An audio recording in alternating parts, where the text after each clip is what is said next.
A Fox News alert now. Overnight, the death toll rising as Israel braces for more attacks from Iran. Meanwhile, the IDF taking out 4 more key intel officials in Iran. And Netanyahu says they're just getting started. The intel we got and we shared with the United States was absolutely clear. Was absolutely clear that they were working in a secret plan to weaponize the uranium. And we will not have a second Holocaust, a nuclear Holocaust. We already had one in the previous century. The Jewish state is not going to have the Holocaust meted on the Jewish people. It's not going to happen. Never again is now, and we have to act now. This was a problem in the lap of our next guest for 4 years.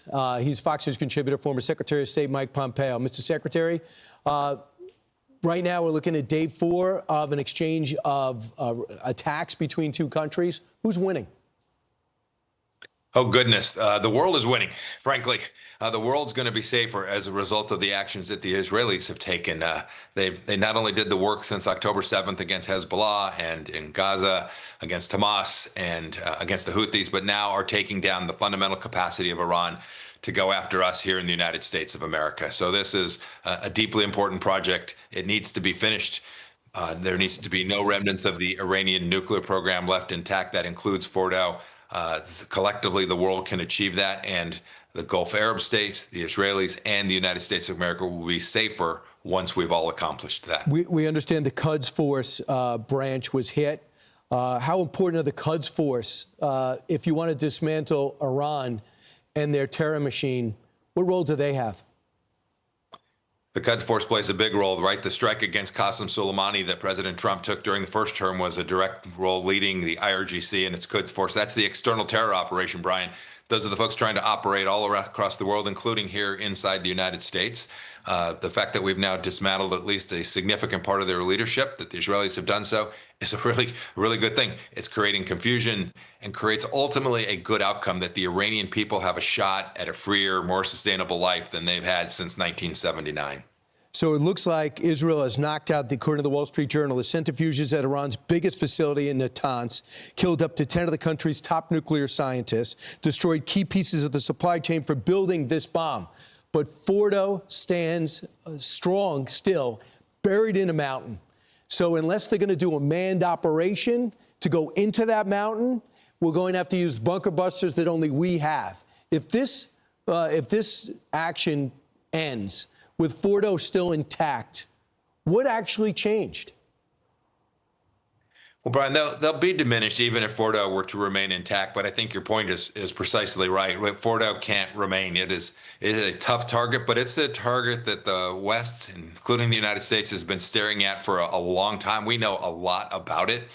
And so we should help Israel achieve its ultimate objective, whether that's providing those specialized munitions, or a set of other operations that the Israelis, I am confident, have in their arsenal. We should facilitate the end of Fordow. We should make sure it goes away, and then we should also make sure that everybody understands that there's no moral equivalence between what's taking place today. We see this film from Tel Aviv and other places in Israel. These are civilian targets the Iranians have gone after. The Israelis have a strategic deep campaign against military and security targets and the economic lifelines for the Iranian regime. Those are very different things, and the Israelis need to be supported to accomplish this mission on behalf of not only their own security in Israel, but the security for people here in the United States as well. So how do you feel about the Republican Party, the MAGA world, divided, saying that, Mr. President, you promised no more wars in the Middle East?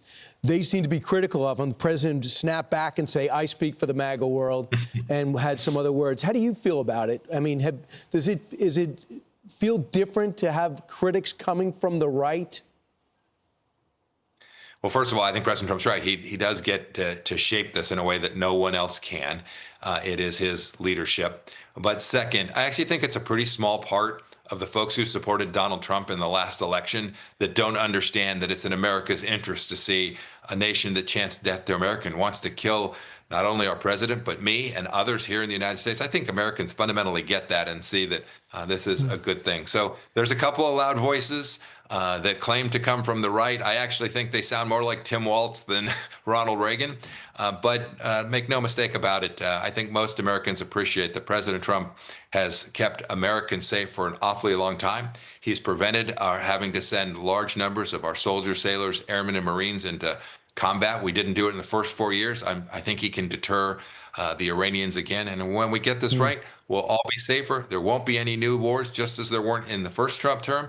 And I think not only will folks from the MAGA movement and from the Republican Party, but I think most Americans will appreciate the remarkable work that President Trump's done. Absolutely. You stay safe, too, Mr. Secretary. I know they have you on their kill list, and I hope you're able to get the security and makes you feel secure. Thanks so much for your time. Appreciate it. And we'll look forward to talking to you again. I'm Steve Doocy. I'm Brian Kilmeade. And I'm Ainsley Earhart. And click here to subscribe to the Fox News YouTube page to catch our hottest interviews and most compelling analysis.